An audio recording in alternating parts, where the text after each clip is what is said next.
कहते हैं संगीत भावनाओं की अभिव्यक्ति होती है। जब जब संगीत बजता है तो सारे दुख और दर्द मिट जाते हैं। और वास्तव में ईश्वर और संगीत की शरण हम सबके दिल को सुकून देती है। नमस्कार, स्वागत है आप सभी का द कंचन नेगी शो में, जिसका उद्देश्य है कला, संस्कृति, साहित्य, शिक्षा, स्वास्थ्य, पर्यटन, कृषि, इतिहास के साथ साथ प्रख्यात शख्सियतों को आप सभी से रूबरू कराने का।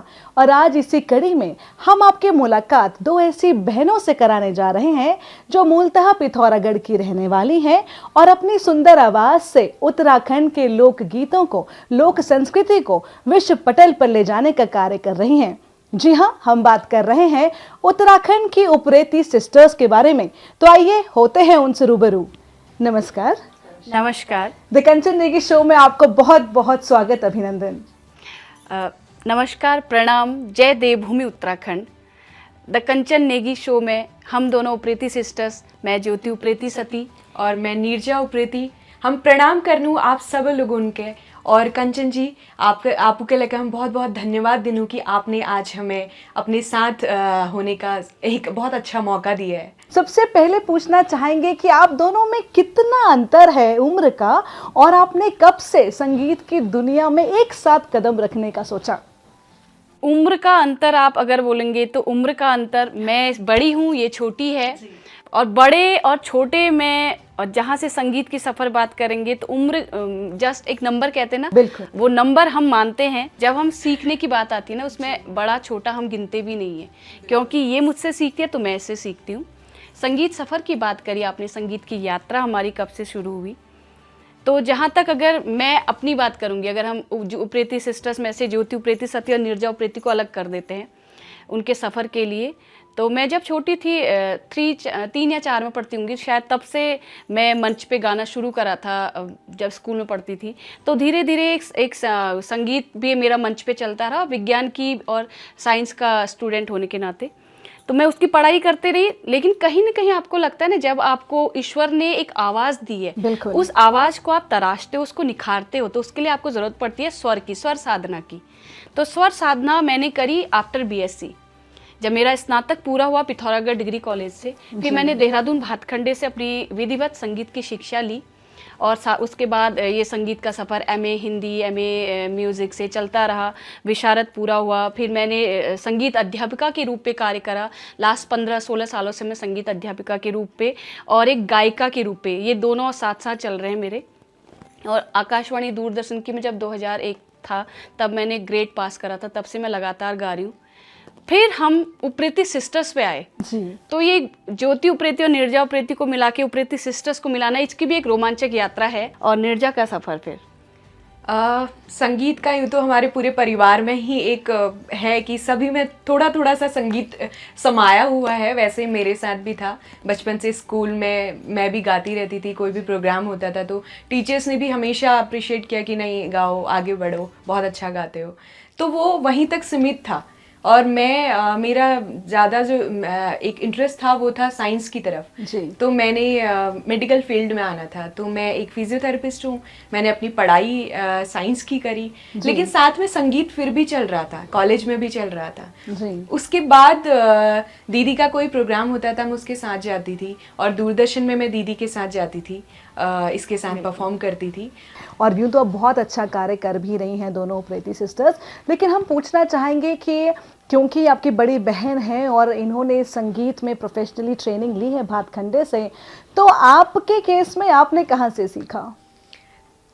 मैंने ऐसे विधिवत शिक्षा तो संगीत की नहीं ली है जी। जो एक भगवान ने जो एक मतलब आवाज हाँ वो दी है वो तो है, लेकिन जो उसकी हम स्वरों को साधना, जो अभी दीदी ने जो बोला, वो मैं दीदी से ही सीख रही हूँ, क्योंकि घर पे मेरे गुरु है तो यही मेरे को मांझती है तो इसी से मैं सीख रही हूँ। और कहते हैं कि जब हम अपना जो शौक है या पैशन है उसको हम परस्यू करते हैं तो काफ़ी सारे चैलेंजेस आते हैं, और ज़िंदगी में ज़रूरी नहीं कि हर कोई व्यक्ति जो आपका करीबी है आपको समर्थन दे आगे बढ़ने में। तो लेकिन हमने सुना है कि आपके परिवार वालों ने बचपन से ही बहुत आपको सपोर्ट किया, उसके बारे में आप क्या कहना चाहेंगे? आपने पहले तो ये बात जहाँ से भी सुनी है 100% बहुत सही सुनी है। मुझे लगता है बच्चे के लिए ना, परिवार, हम कहते हैं विद्यालय जाना है, लेकिन उस विद्यालय के गुरु से पहले भी एक उसके घर में गुरु होती है माँ, और उस विद्यालय से पहले उसके घर में एक पाठशाला होती है, उसका घर, अपना घर। बिल्कुल। अगर हमारे घर में जो हर किसी, हम ना बच्चे के, कभी कभी बच्चों के अंदर ना क्या चीज़ें छुपी है पहचान नहीं पाते उस चीज़ को। हम अपना प्रेशर, अपना दबाव बच्चों के ऊपर डालते हैं, जिससे कि बच्चा हमारे सपनों को पूरा करने में लग जाता है, उसके सपनों को हम पहचानते ही नहीं है।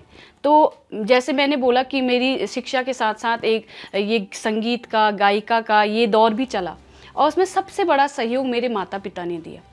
क्योंकि एक गांव में, पिथौरागढ़ के हुड़ेती गांव में हम दोनों का घर है, वहाँ मेरा मायका है। तो उस समय में और अभी के समय में भी लड़कियों को अगर आप मंच पे चढ़ेंगे, क्योंकि आपने भी देखा है मंच पे जो कार्यक्रम हमारे खत्म होते हैं उनकी 9 बजे, 10 बजे, 11 बजे, कोई एक वो समय सीमा नहीं होती कि कब तक समाप्त होंगे। तो उस समय आपके साथ जब आपका सामने आपको सुनने वाले, आपकी माँ बैठी हो, पिताजी बैठे हो आपको लेने के लिए घर तक, हाँ मेरा बच्चा परफॉर्म करे, तो आप ना अपने सपने को दुगने उत्साह से आगे बढ़ाते हो, दुगने उत्साह से जीते हो। और उन्होंने कभी ये नहीं बोला कि तू गा रही है तो तू फिर साइंस क्यों पढ़ रही है, क्योंकि दोनों टफ है, आप ये छोड़ दो। कभी नहीं बोला कि आपको जो करना है आप अपनी इच्छा से करो, हम हमेशा हर कदम में आपके साथ हैं। तो वो साथ जब मैं विवाहित होके सती परिवार में आई, जोशी मठ के सती परिवार में उप्रेती लड़की आई, तो वो साथ अभी भी चल रहा है। वो माता पिता के रूप में चला। यहाँ मेरे पति अरविंद सती जी हैं, वो कभी भी उन्होंने ये नहीं सोचा कि इसका ज्योति उप्रेती जिससे मेरी पहचान थी कि उसको मैं बिल्कुल ख़त्म कर दूँ, इसकी पहचान ज्योति सती के रूप में बढ़ाऊँ, कभी नहीं सोचा। उन्होंने बोला कि तेरी पहचान उप्रेती नाम से है, तो तू उसको भी ले चल, इसको भी ले चल, और मैं हर कदम पे जहाँ भी तेरा संगीत की जिधर भी यात्रा निकलेगी मैं तेरे हाथ पकड़ के हमेशा साथ हूँ। बहुत बड़ी और ये हमेशा मैं चाहती हूँ जब तक मैं रहूँ इस दुनिया में ये हमेशा चले। उप्रेती सिस्टर्स आज अगर खड़ा है, हम अपने सारे श्रोताओं को बताएंगे कि सिर्फ और सिर्फ मेरे माता पिता के आशीर्वाद से और मेरे पति अरविंद सती के पूरे सहयोग से।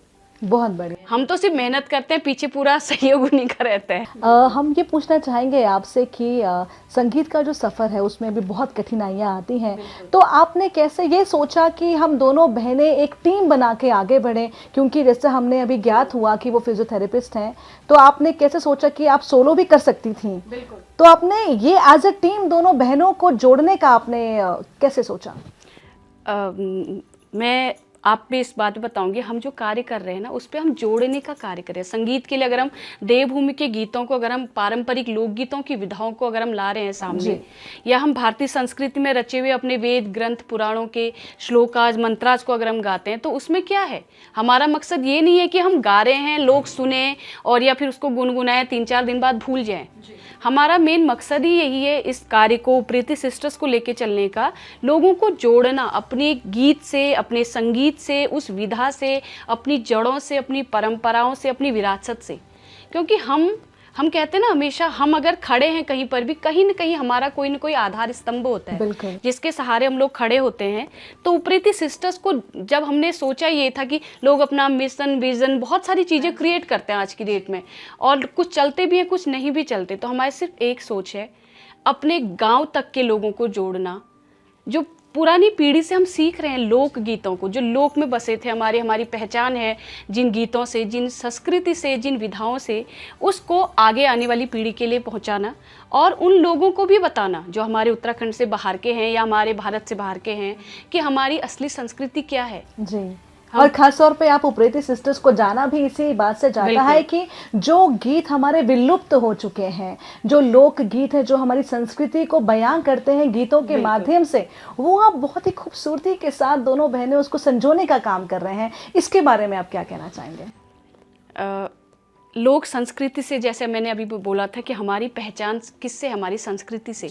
हम कहते हैं ना, जितनी हमारी आदतें अच्छी होती रहती हैं, अच्छी आदतें किसी न किसी समय, बहुत समय बाद एक परिवार की अच्छी आदतें उन परंपराओं का रूप ले लेती है। प्रथाएं, हम कहते हैं ना, वो प्रथाएं अच्छी होती हैं तो हमारे संस्कार बहुत अच्छे हो जाते हैं, हमारी संस्कृति बहुत मजबूत हो जाती है। लेकिन कहीं न कहीं किसी हिस्से में, आज अगर मैं एक अध्यापिका की नौकरी छोड़ करके उप्रेती सिस्टर्स के लिए काम कर रही हूँ, ये फिजियोथेरेपिस्ट को अगर साथ लेके उप्रेती सिस्टर्स के लिए कार्य करिए, तो उसके पीछे हमारा मकसद बिल्कुल एक कहते साफ है, पारदर्शी है कि हमारी संस्कृति में, हम कहते ख़त्म हो रही है, हमें नहीं लगता कि ख़त्म होगी हमारी संस्कृति, बस वो कहीं मलिन हो गई है। कहीं प्रदूषित हो गई। जैसे हम कहते हैं ना नॉइस पॉल्यूशन, वायु में प्रदूषण फैल गया है, हवा में कुछ हो गया है, जल में हो गया है, वैसे हमारी संस्कृति भी तो प्रदूषित हो रही है जी। हम सिर्फ नाम कमाने के लिए, अपनी शोहरत के लिए, बस प्रसिद्धि के लिए हम न्योली, थड़ा, चौफला, खुदेड़ गीत, बाजूबंद, इनको छपेली गीतों को भूलते जा रहे हैं। जो असली जो पहचान है बस उन्हीं की आड़ लेकर के, छपेली गीतों की, झोड़ा चाचड़ियों की आड़ लेकर के, उसमें डीजे सॉन्ग बजा करके बस कुछ नाचने गाने के लिए हमने संगीत को सीमित कर दिया, अपनी लोक कलाओं को सीमित कर दिया है। जब हम देखते थे ऐसा, मैं आकाशवाणी दूरदर्शन में भी, जैसे मैंने बोला आकाशवाणी में तो मैं अकेले गाती हूँ, मैं दूरदर्शन में जितने भी गीत 2010 के बाद मैंने गाए हैं उसमें हमेशा नीरजा मेरे साथ खड़ी रही। हम दोनों ने साथ में गाए हैं। और गढ़वाल जहाँ मेरा ससुराल पक्ष आता है तो वहाँ के लोगों से गांव-गांव में जाके मिलना, उन थड़िया चौफलाओं को सीखना, उन खुदेड़ गीतों को जो महिलाएं अपने मायके की याद में गाती है, उन गीतों को जानना, समझना उनके बारे में, तो बहुत एक रोमांचक हमारी यात्रा है। और हम चाहते हैं यात्रा आप सब लोगों के प्यार के बिना अधूरी है, तो ये चलती रहे हमेशा। तो मैं चाहूंगी दर्शकों के लिए कुछ 2 लाइन अगर प्रीति सिस्टर्स गा के बता दे तो बहुत ही आनंद आ जाएगा। बिल्कुल। तो ये भेटौली का महीना है, लड़की के लिए, बहू के लिए, एक चेली बेटी के लिए इससे बड़ा खुशी का महीना और दुख का महीना।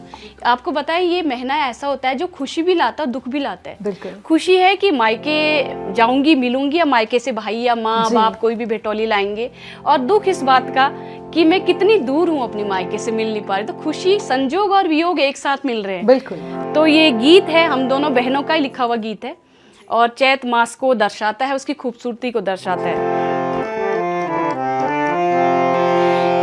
चैत में ना झमझमा बरखा लागे रुमझुमा, चैत में ना झमझमा बरखा लागे रुमझुमा, ऋतु गयो लागो घरुन एगो भेटौली में ना, ऋतु गयो लागो घरुन एगो भेटौली में ना, चैत में ना झमझमा बरखा लागे रुमझुमा, चैत में ना झमझमा बरखा लागे रुमझुमा, छपर छजपुर पगबे इज सिंघल बनाली, छपर छजपुर पगबे इज सिंघल बनाली, बट घटा चेरोली चेली कब भेटौली आली, बट घटा चेरोली चेली कब भेटौली आली, कब भेटौली आली, कब भेटौली आली, बरस दिन त्यारियो चेली बेटी मनूना,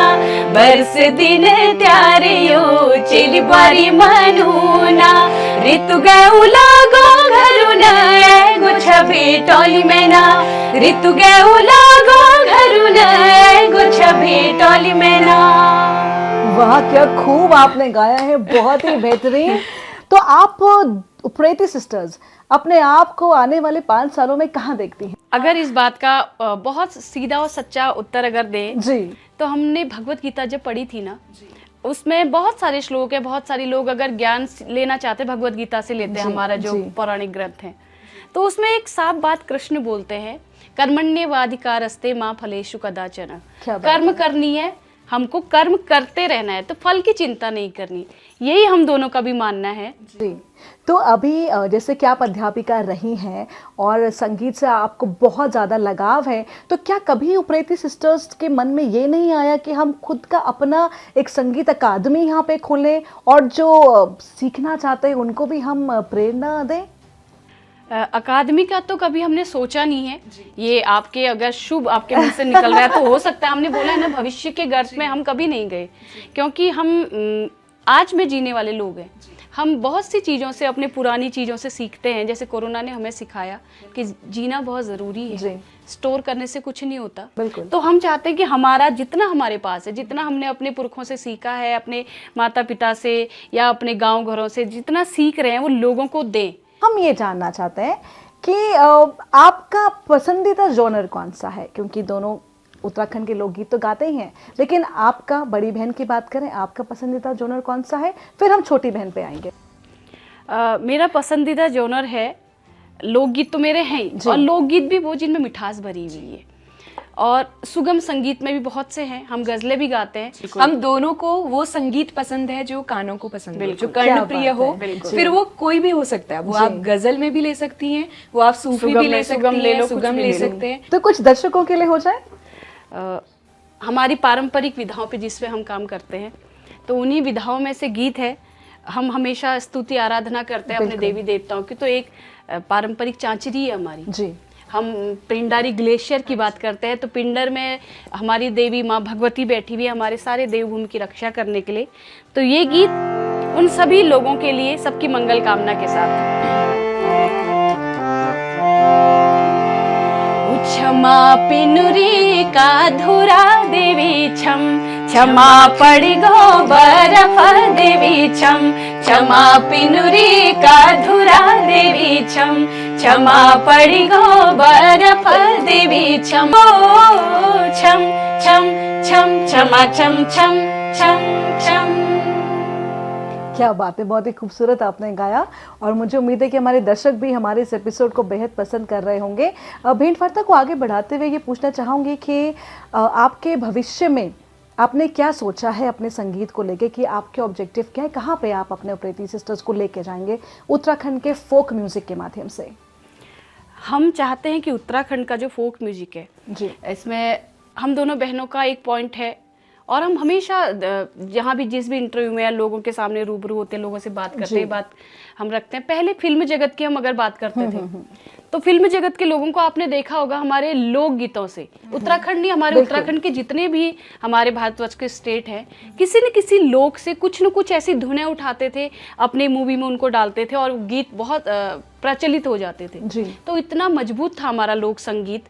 कहते हैं ना कि संस्कृति भी संस्कार से बनती है। बिल्कुल सही बोला आपने। और जो संस्कार आपके अंदर हैं, वो कहते हैं कि वो परवरिश ऐसी हुई है कि आपके अंदर वो प्रकृति से प्रेम, संस्कृति से प्रेम, लोक गीतों से प्रेम, बोली से, भाषा से प्रेम, ये तो आजकल ही कहीं विलुप्त होते जा रहा है। आजकल के बच्चे अपनी गढ़वाली कुमाऊनी भाषा बोली में बात ही नहीं कर रहे हैं और शर्माते हैं, सबसे बड़ी बात। लेकिन आप दोनों बहनें बहुत अच्छा कार्य कर रही हैं और कहते भी हैं कि सफलता की राहों में आती हैं दिक्कतें, ये कौन नहीं जानता, लेकिन पा लेता है वो मंजिल जो कभी हार नहीं मानता। क्या बात। बिल्कुल।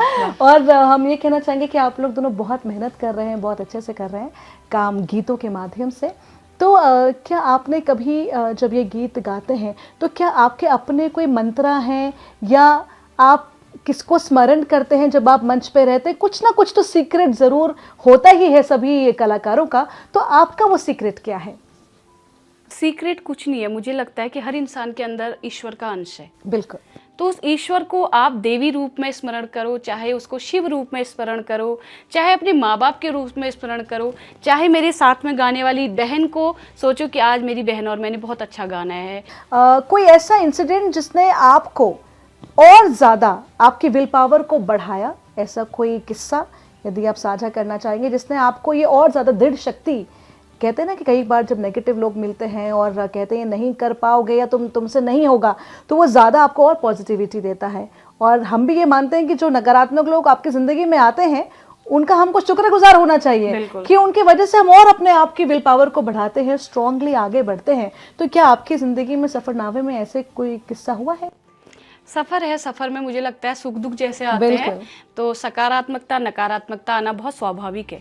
अगर आपको सकारात्मकता ही मिलती रहेगी ना जीवन में, तो फिर आप जब नकारात्मकता आपके कभी भी किसी कदम पे आपके साथ आएगी तो आप झेल नहीं पाओगे उसे। बिल्कुल। हाँ, प्रीति सिस्टर से पूछना चाहेंगे कि कितना ज़रूरी है धैर्य का होना, कितना ज़रूरी है पॉजिटिव रहना, और कितना ज़रूरी है आत्मविश्वास होना, क्या कहना चाहेंगे?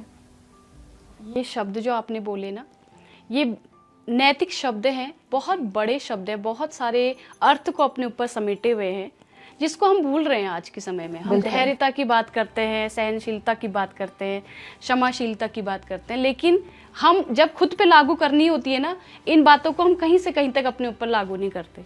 तो किसी भी कार्य को करने के लिए, हम चाहे संस्कृति का काम कर रहे हैं, इन सारी बातों का होना बहुत ज़रूरी है।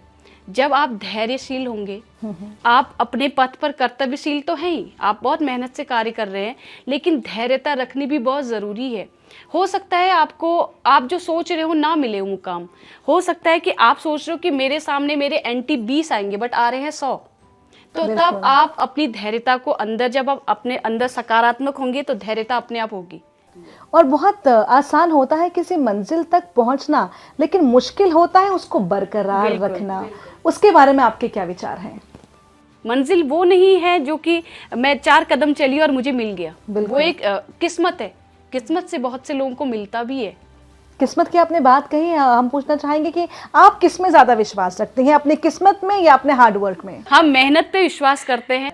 आपने किसी वृक्ष को किस्मत के बलबूते बड़ा होते देखा है? नहीं देखा होगा। वो धैर्यता के साथ बड़ा होता है, एक आत्मविश्वास के साथ बड़ा होता है, और उसमें मेहनत लगती है। एक तो प्रकृति स्वयं अपने आप को सींचती है। दूसरा, अगर मैंने कोई छोटा सा पौधा लगाया तो मैं उसकी सेवा करती हूँ कि ये बड़ा हो और इसमें फल आए। और उस पेड़ को आपने कभी बिना जड़ों के देखा है फलता फूलता? नहीं देखा होगा। तो उसी तरह हमारी संस्कृति है, जिसकी जड़ें हैं, हमारी जो पुरानी हमारी विरासत है, हमारी संस्कृति है, उसी के बलबूते ये संस्कृति खड़ी हो रखी है। वही चीजें हमारा आत्मविश्वास है, वही हमारी जो विरासत संस्कृति है, वो हमारी धैर्यता है, जो हमें बताती है कि हाँ, हम उत्तराखंडी हैं, हम देवभूमि से हैं, हम इतना, हमारी जो संस्कृति है वो इतना ज्यादा भरा हुआ है हमारे पास कि हमें कहीं बाहर जाने की जरूरत ही नहीं है। एक छपेली और नृत्यात्मक शैली का गीत है और बहुत जोश शोर के साथ मेले कौतिकों में गाया जाता है।